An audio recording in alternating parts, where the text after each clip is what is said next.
అండి వేడి వేడి అన్నంలో ముద్దపప్పులో నెయ్యి పోసుకొని ఆవకాయ నంచుకొని ముక్కల పులుసులో వేపుడు ముక్కలు నంచుకొని తింటే ఎంత బాగుంటుంది కదండి.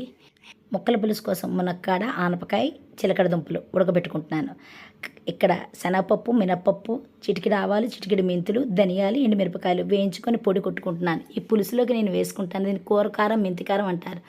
ఇక ముక్కలు ఉడికిపోయాక పులుసు వేసుకున్నాను, చింతపండు పులుసు, ఆ తర్వాత బెల్లం వేసుకున్నాను, ఉప్పు పసుపు వేసుకున్నాను.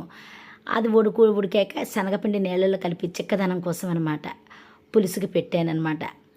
ఇకపోతే పులుసు ఓ మరుగు మరగనిచ్చి తీపి ఉప్పు కారం పులుపు అన్నీ సరిపోయిన తర్వాత ఇక పోపు వేసుకుంటున్నాను, కొత్తిమీర జల్లుకుంటున్నాను.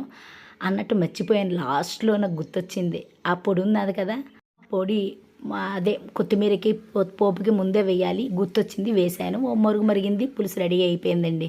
సో ముద్దపప్పు, బయటకే వేపుడు, అప్పడం, ఆవకాయ, అన్నం, ఇదండి మా లంచ్ ప్లేట్.